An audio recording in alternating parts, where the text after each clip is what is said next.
ଖଣ୍ଡପଡ଼ା ସହରର 11 number ward ସ୍ଥିତ ଗଢ଼ଭିତର ସାହିର ବିନାୟକ ଦଳବେହେରାଙ୍କ ଅକାଳ ମୃତ୍ୟୁ ଘଟିଛି।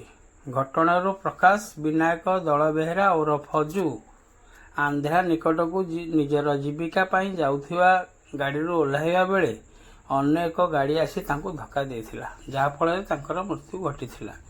ଏହି ଘଟଣା ପ୍ରକାଶ ପାଇବା କ୍ଷଣି ଖଣ୍ଡପଡ଼ା ଅଞ୍ଚଳରେ ଥିବା ତାଙ୍କର ସହପାଠୀମାନେ ତାଙ୍କର ମୃତ୍ୟୁ ଶରୀର ନିକଟକୁ ଏକ ଗାଡ଼ି ଯୋଗେ ଯାଇ ପହଞ୍ଚିଥିଲେ ଏବଂ ଆମ୍ବୁଲାନ୍ସ ମାଧ୍ୟମରେ ତାଙ୍କର ପାର୍ଥିବ ଶରୀରକୁ ଖଣ୍ଡପଡ଼ା ନେଇ ଆସିଥିଲେ।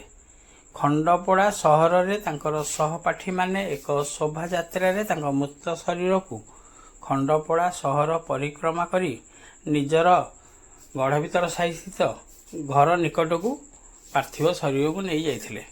ସେଠାରେ ଉପସ୍ଥିତ ଥିବା ଶହ ଶହ ଲୋକ ଏହି ଅଜୁଙ୍କର ଶେଷ ଦର୍ଶନ ପାଇବା ନିମନ୍ତେ ଅପେକ୍ଷା କରି ରହିଥିବା ବେଳେ ସେଠାରେ ଏକ ଶୋକାକୁଳ ପରିବେଶ ସୃଷ୍ଟି ହୋଇଥିଲା ଏବଂ ଏପରି ଗହଳି ହୋଇଥିଲା, ନିଜର ପ୍ରିୟ ଅଜୁଙ୍କର ଶେଷ ଦର୍ଶନ ଟିକେ ଦେଖିବା ପାଇଁ ସମସ୍ତେ ବ୍ୟାକୁଳ ହୋଇଥିବା ଦେଖିବାକୁ ମିଳିଥିଲା।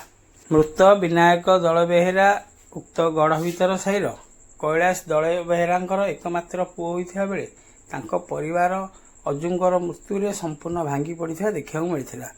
ଅଜୁ ମଧ୍ୟ ଜଣେ ମିଷ୍ଟାଭାଷୀ ତଥା ପରୋପକାରୀ ପିଲା ଥିବାରୁ ତାର ଏଭଳି ସମ୍ପର୍କ ଖଣ୍ଡପଡ଼ା ସହିତ ରହିଥିଲା, ଯାହା ଏହି ତାଙ୍କ ଶେଷ ଦର୍ଶନରେ ଦେଖିବାକୁ ମିଳିଥିଲା। ଖଣ୍ଡପଡ଼ା ସହରର ବିଭିନ୍ନ କୋଣରୁ ସହପାଠୀଠାରୁ ଆରମ୍ଭ କରି ବନ୍ଧୁ ପରିଜନ ତଥା ସାହିର ସମସ୍ତେ ଉପସ୍ଥିତ ରହି ଅଜୁଙ୍କ ପାର୍ଥିବ ଶରୀରକୁ ଶୋକାକୁଳ ପରିବେଶରେ ବିଦାୟ ଦେଇଥିଲେ।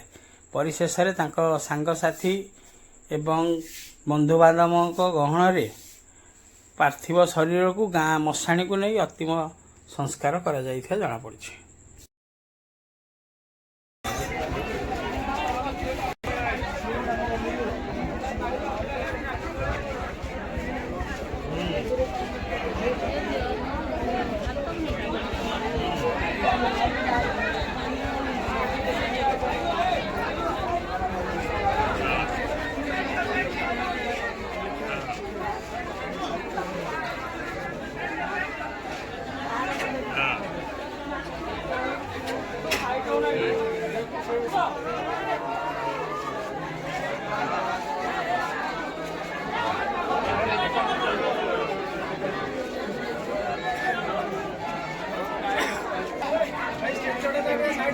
Right.